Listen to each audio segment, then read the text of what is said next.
Hello, this is MusicTechHelpGuy, and today we're going to work on a project where we synchronize a basic video recording with audio and then mix the audio.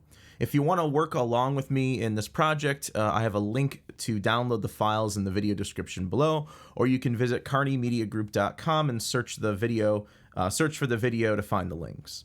So this band is called the RXN. The song is called Baby You Hurt Me. I've worked with these guys quite a bit over the last year, and I mixed and engineered their debut album they put out back in January. I'll make sure I also put a link to all their social media and whatnot in the video description as well. But anyway, the band wanted to do a simple live acoustic promo video. So we just set up a camera phone on a stand, and I had them play in the studio, but instead of using the crappy camera phone audio, we put a couple mics up in front of them instead. As you can hear, the camera audio really isn't that great. Let me play a little bit here.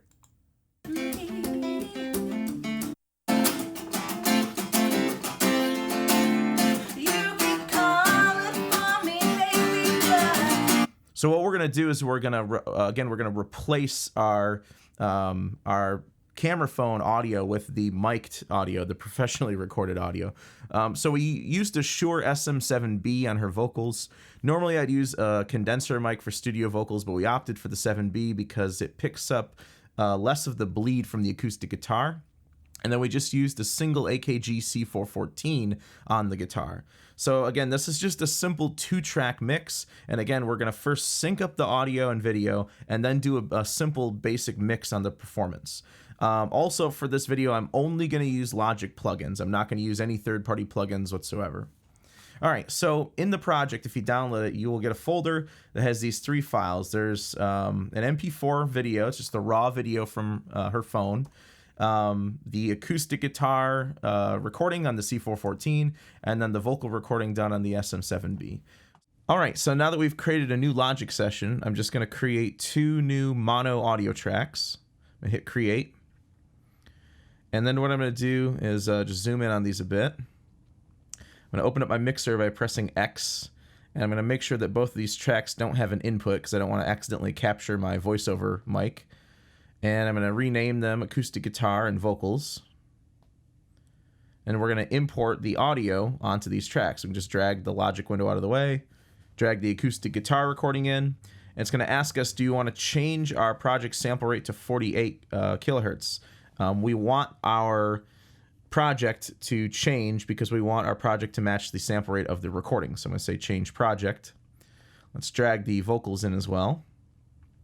And next, let's import our video file and also the accompanying audio that goes with that video file. So we go to File, Movie, Open Movie, and let's find our raw phone video. There it is. Hit Open. Now it's going to ask us if we want to open the movie and extract the audio track. We want to do both because we're actually going to use the accompanying audio recording from the camera to synchronize our good quality audio with the camera audio. After that, it's going to ask us how we want to handle the movie's frame rate. By default, Logic sets its internal frame rate to 25 frames per second, but Logic has the ability to automatically detect what the frame rate of the movie is. So in our case, the blue button says use 29.97 frames per second. So that's the default frame rate that her Samsung phone records video at. So 99% of the time, I'm going to go with what it detects. So here's our video display. I'm just going to collapse this down a little bit so it doesn't take up the whole screen. And I'm just going to save my session by hitting Command S. I'm just going to give it a name and save it in the Logic folder. All right, so now that we got all of our media imported into our project, the first thing we want to do is we want to synchronize our video with our recorded audio, basically our video. This is our bad, the bad camera quality audio, and then we have our good audio tracks here. So I'm going to mute the good audio tracks for now. As you'll see, there's some stuff before they start playing where they're sort of dinking around, they're talking, they're getting set up, and then there's some of that going on after the song as well. But you'll see there's this big pop right here at around measure 9, even though we're not really synchronizing to measures here, but it's at around measure 9. I instructed the band to basically clap very loudly before they started playing, and the reason for that is it provides a sync pop for us, a sync reference, so that I can synchronize the good mic'd audio with the crappy camera audio. So you'll see right at that point, he sort of claps his hands.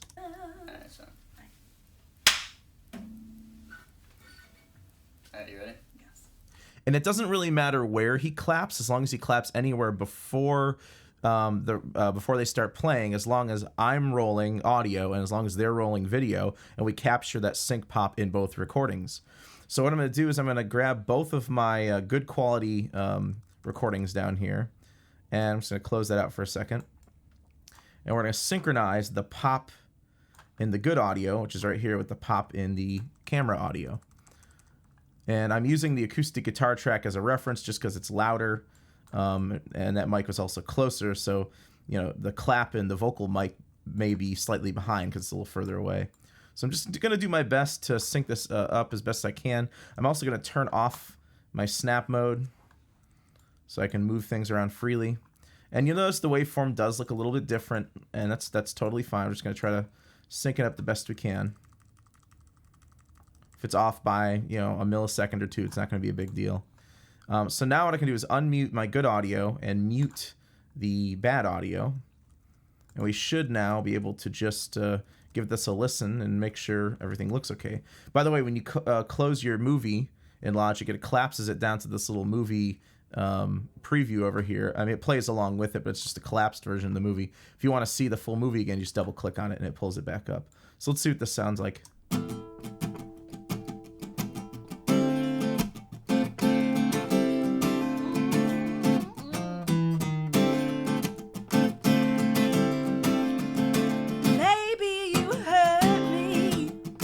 Yeah, it's way better. This is what the camera audio sounds like. You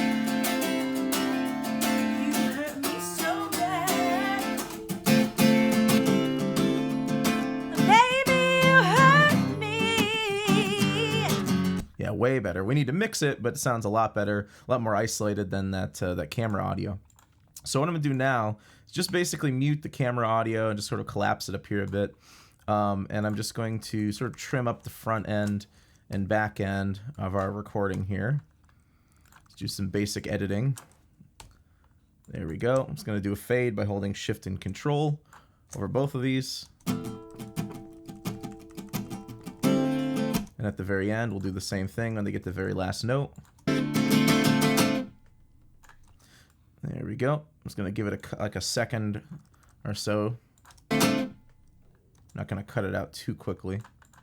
There we go. Do that. I'm also going to, while holding Shift and Control, you can grab the middle of the fade and you can create different shaped fades. I'm going to do a sort of like a quicker exponential fade out there. All right.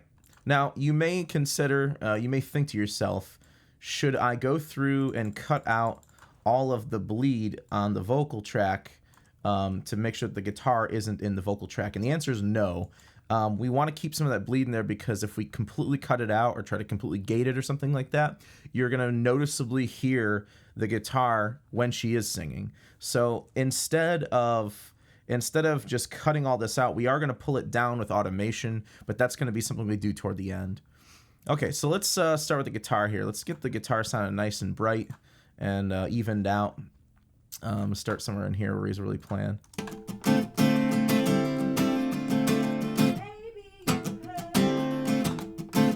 All right, so I'm just going to throw the channel EQ on here.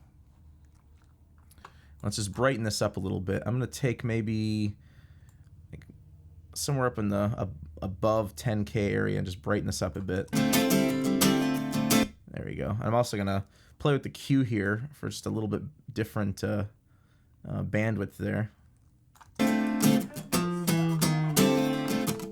Sounds a little thin still. Let's maybe give the bottom end some bottom. Let's turn the analyzer on too so we can see that better. I'm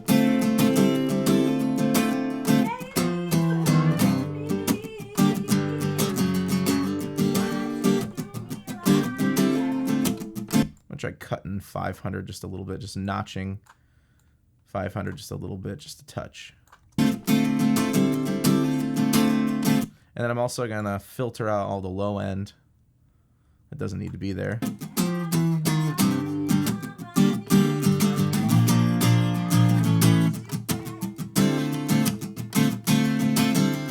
Cool, that sounds nice. We are clipping now, though. So let's make sure that we pull down our signal here so we're not clipping.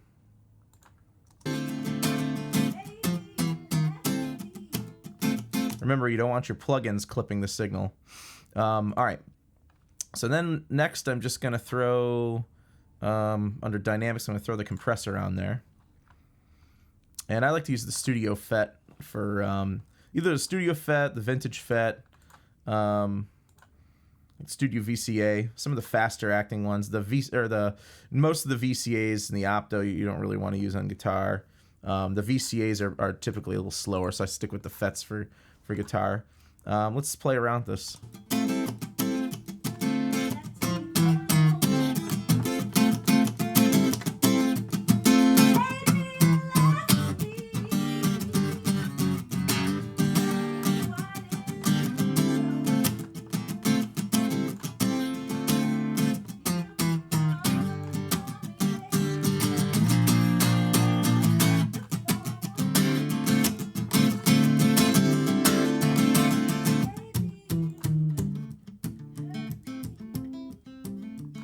And again, typically what I do is if I see that the meter's clipping because of something I'm doing with the plugin, I'll typically pull down the input or the output gain just to compensate for that. When we get to the master fader, the final stage, we can add a limiter on the end, and that'll end up giving us all of the overall gain that we want. So I'm kind of mixing at a low level. So I'm doing about it says 6.8 to 1 compression ratio. The threshold's down around 30. The attack is somewhere in the middle. Release is somewhere in the middle. No added makeup gain. Actually, no, I have the auto gain on, don't I? That may be why we're clipping. Let me turn the auto gain off. Oh yeah, much better.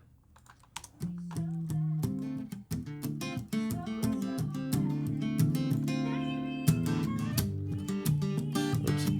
This is sort of like a quiet area. Let me go back to a louder area I can hear.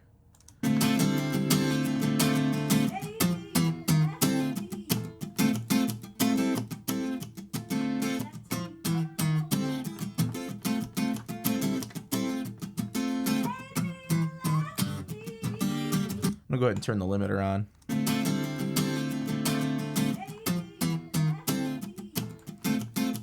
Just a couple little spots we're clipping by like 1 dB, so that limiter will take care of that. All right, let's go to the vocals. Let's listen to those by themselves. Just find one little spot here. Have me crying on my knees, but baby, I don't want you back. Yeah, let's give her a little bit more bottom end. Again, channel EQ. Let's bump up the low end. Let's listen to that one more time. Have me crying. Yeah, most of her energy is like in this area. Let's go ahead and filter out the low end. Do a little low end bump just to give her some body, some warmth. And then we're going to boost up the sibilant range up in the upper 10K-ish range here, 10, 12K-ish range. Pull that out. And one thing I've always done with this singer in the past is, you don't have to do this, but I always turn the low pass filter on, so I scoop out the highs, but I'm only scooping out the highest of the highs, like the frequencies that you almost won't hear, but just some of the upper overtones to keep her from getting a little shrieky, less shrieky sounding. Have me crying on my knees, but baby, I don't want you back. Let's put a little 2K bump in here too. Have me crying on my knees, but baby, I don't want you back. Cool. Let's go ahead and add some compression as well. I always use the Opto for compression, for vocals at least. Let's pull this up quite a bit. Let's turn off the auto gain. Let's do a slower knee here, or a softer knee rather. There we go. Softer needs a higher value. Let's pull the attack time up a bit, release time up a bit. We'll see what happens. Have me crying on my knees, but baby, I don't want you back. Yeah, the release time's a little too slow. Let's pull it up a little faster. Have me crying on my knees, but baby, I don't want you back. Cool. Let's hear both of them together now. And let's play around at their levels. Have me crying on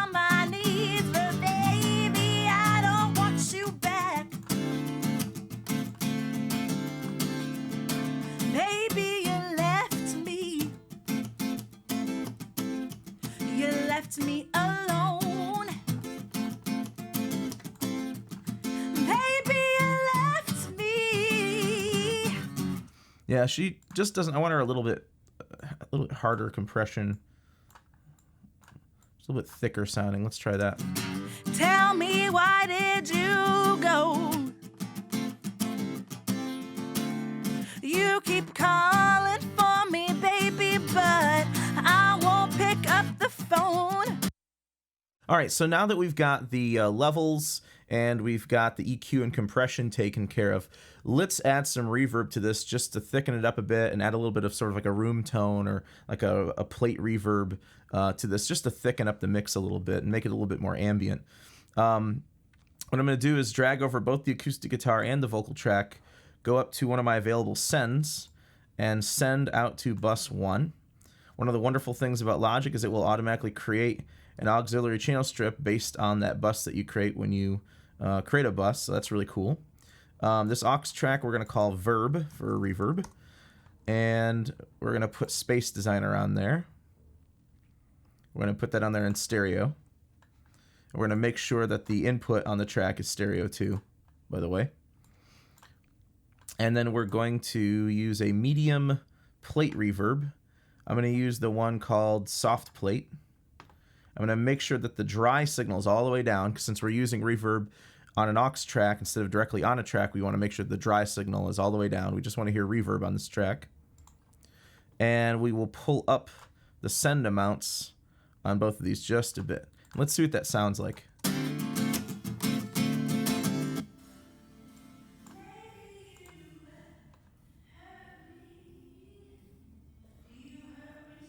You know what? Maybe let's go with a smaller space, a small plate reverb.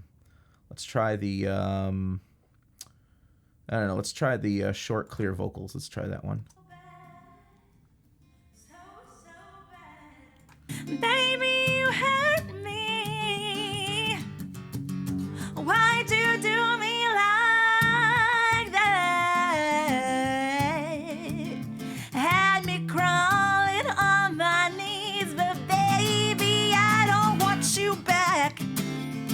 Yeah, so I did a little bit less in the vocals and a little bit more in the guitar. I just didn't want to use a super ambient reverb, a real ambient reverb if they're tracking like in a studio and there's a video to accompany it, you know, because that makes it sound like they're in a much bigger space than they really are.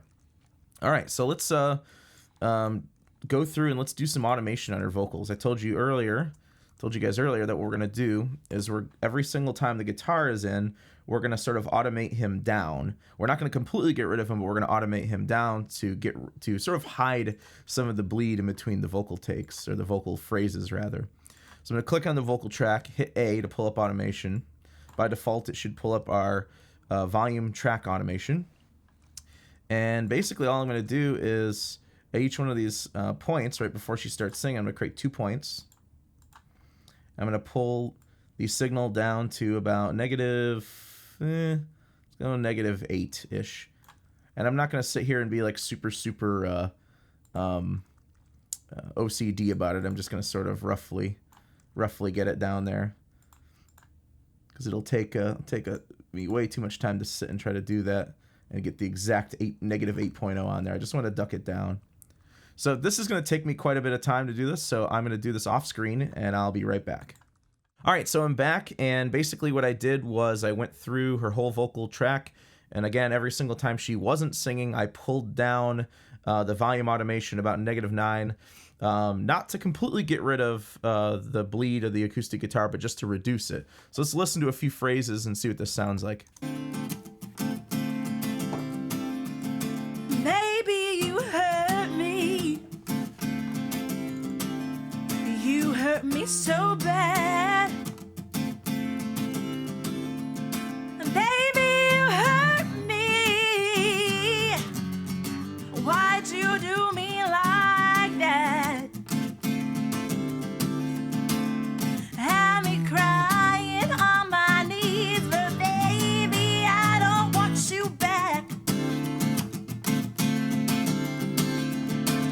Cool, I just pulled up the guitar a bit and the EQ and the compressor. I'm going to hit A, get out of automation. And the last thing we're going to do really is just do some basic mastering right on the stereo output. So I'm gonna hit X to pull up my mixer. I'm just gonna throw the compressor on there one more time, just to sort of like just kind of glue everything together. Let me just use like the vintage FET. Use just a very, very soft compression, just a touch of compression. We'll do a very soft knee, quicker attack for mastering. Turn off the auto gain. We don't really need the limiter, I suppose. Let's just take a look at what we got here. Baby, you left me. You left me alone. Baby, you left me. Tell me, why did you go? You keep calling for me, baby. Cool, and that's just there to just sort of round off some of the upper transients. Finally, what I'm going to do is I'm just going to throw the adaptive limiter on there just for volume. And remember, what I typically do is I'll throw the limiter on there, and then after the limiter, if you saw this in one of my other mastering videos, I'll throw like a meter. I'll throw like the multimeter on there or whatever. And what I'm looking at is I'm looking at the RMS level, and I'm also looking at the correlation meter. There should be no correlation issue here because we're using 2 mono tracks and there's no stereo effects whatsoever, so the correlation should be fine. But I'm looking at the RMS level now as sort of like a mastering standard for louder music, hard rock and pop rock, pop music and dance music.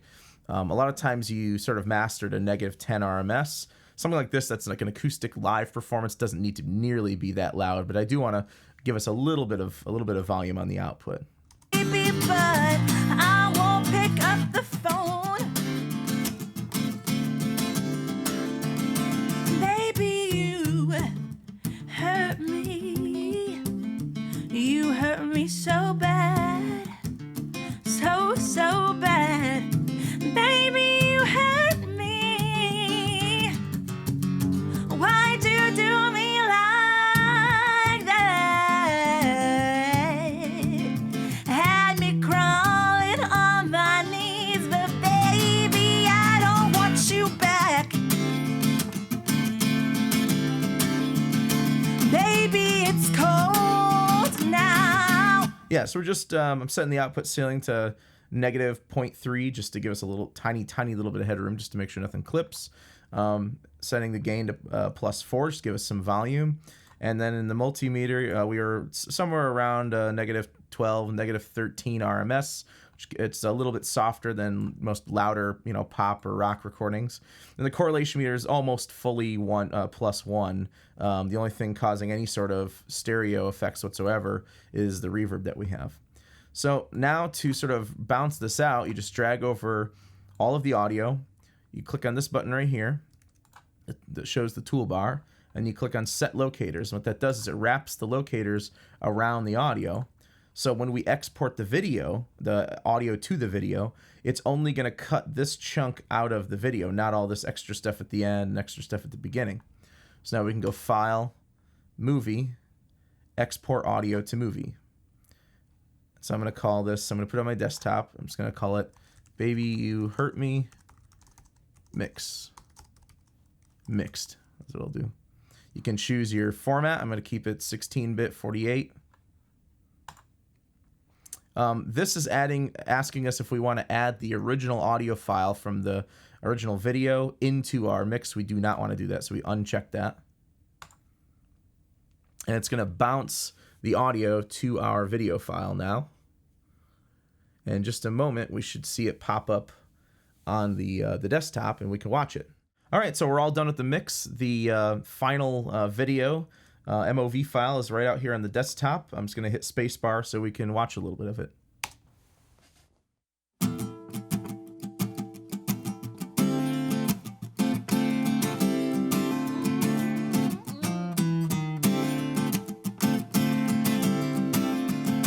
Baby, you hurt me. You hurt me so bad. Baby, you hurt me.